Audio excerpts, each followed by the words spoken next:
Hey, what's up, everybody? Hello, and today we're looking at Comic Edition Grimlock. And here's the box with the very cool cover artwork. And of course, the inside, you have description. You can pause it if you want to read it. And there you go. More cool artwork. Comic book stuff on the side, which is different than what we got with Megatron or Soundwave. And here's the side artwork. And very cool they thought this through. If you combine the two comic edition books, look at that. Complete the scene. That looks so cool. And then here is the back side with your obligatory product shots, more comic book artwork. Very cool. Nothing crazy. And that's it for the packaging. And here he is in all of his half-painted glory. So I only ever got the G2 edition because I wasn't willing to pay secondhand prices for the Studio Series 86 version.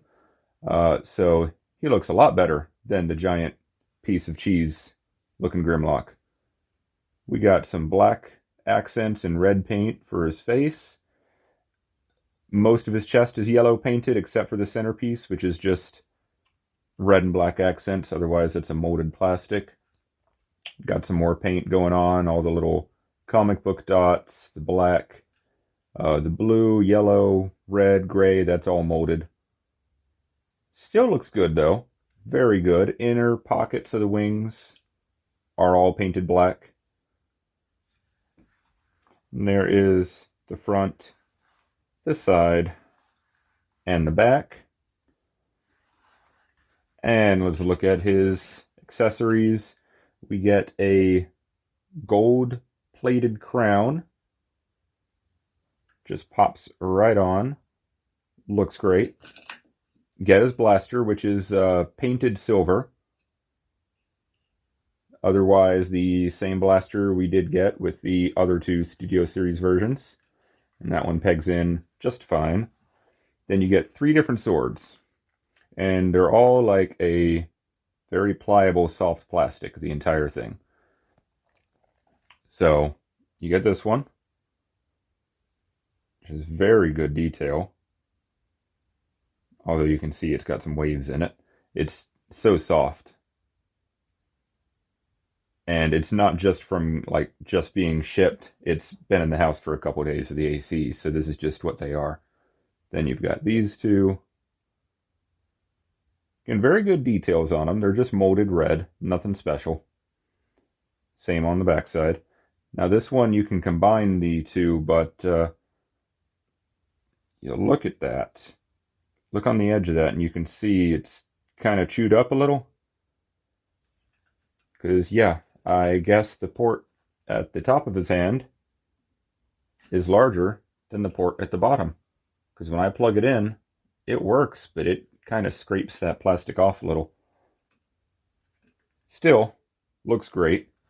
And there is a port right here, so you can store the one that you're not using if you wish. The gun does not store there, and I have not found storage for the gun in robot mode. So that's why I just chose to have him pose like this for my personal collection, but you do whatever you want with it. It is your toy. Your figure, whatever you want to call them. Let me get these out of the way. So you've got articulation. Head is just on a ball joint. A little bit of wiggle waggle up and down. The shoulder, the wings articulate. Just like with the other Studio Series, nothing new. You've got soft ratchet for that. Up to there on the shoulder. Bicep rotate. Single jointed end elbow gets you up to there. The toe is not in the way. Wrist rotate and in and out due to transformation. And you get waist rotate, legs up to there, back to there, out to there. That's on friction. The other forward and back is a very, very soft ratchet. 90, and then toe tilt with a little cover down piece, which I do like that they do that. So overall, the same articulation, of course. Really just a repaint of the other Studio Series Grimlocks. And let's get some comparisons. First and foremost, here is the comic edition Shockwave. You can see just their comic book style. They look very good together. Of course, Shockwave is way too small for him compared to how he looks in the comic books, because in the comics, they're about the same size.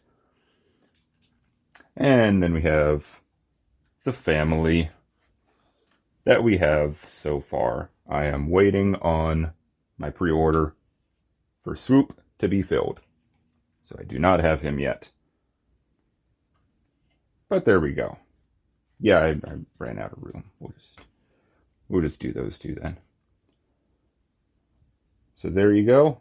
Looking very good. Now let's do the transformation, which is exactly the same as the others. So if you already know how it goes, there's going to be nothing new. Hands get folded in. Lock his biceps in place.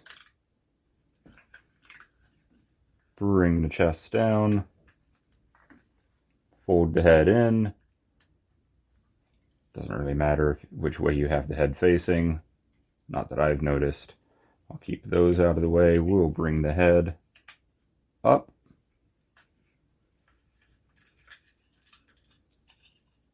Fold the feet in. Bring out the back of the thighs.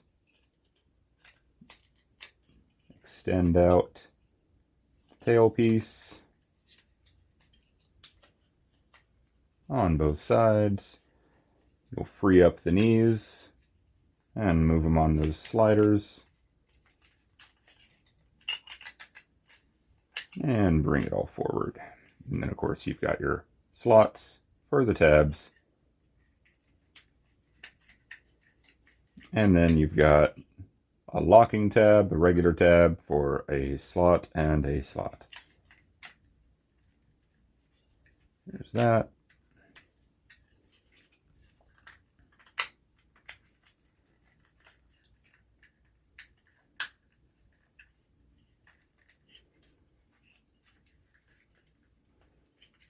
And then we've already got those, so the tail pieces come out.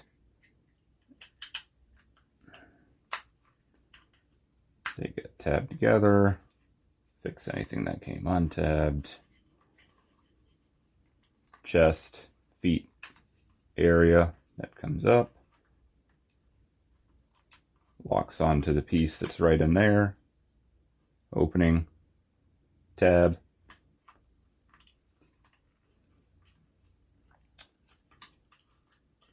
Chest comes around, locks in.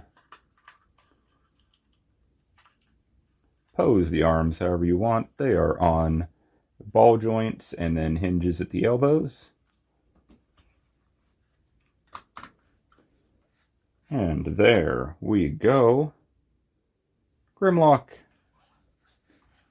in his Legends glory. Mouth opens and closes. You've got a port in there. And that port, you can definitely use it for some blast effects. So he can be shooting out of his mouth like a Godzilla.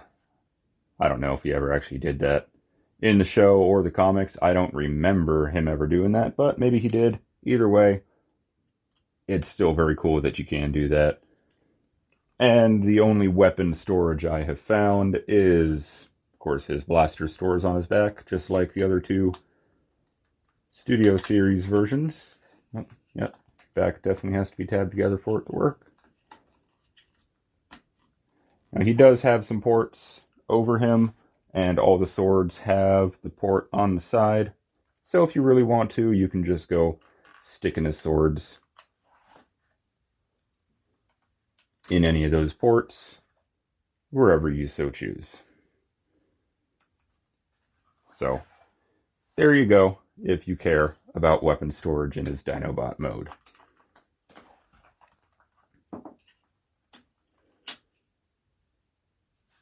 just noticed something. Look at the end of that blaster. That looks chewed up a little bit, doesn't it? Like it got scratched when the paint was still wet. Ah, well, is what it is. Now, of course, you've already seen the mouth, the head. He does rotate his neck. Ball joint. Arm can go pretty much 90 in either direction. And then you can articulate his hip joint. And there we go.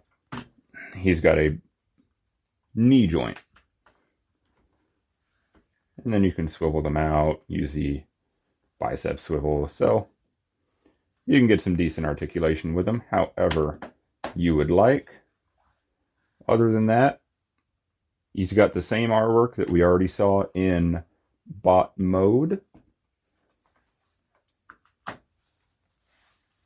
He's looking very good. Absolutely love the cell shading look.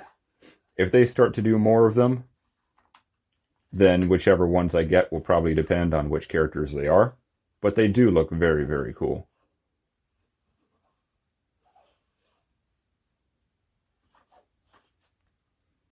And I won't go crazy with the Dino mode comparisons, just because he is the same as Grimlock.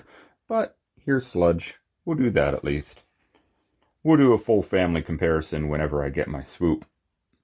Then we'll showcase all 5 of them at once. You can see he is like a plain gray. Doesn't have any of that metallic silver going on, which would have been nice if they could have fully painted him and all the others in that metallic silver. But, you know, what are you going to do? It is a mainline figure after all. I don't expect him to go through all that trouble. For a masterpiece, yes, but not for one of these. But anywho, there is the comic edition Grimlock in all his King of the Dinobot glory. Thank you for watching. Until next time.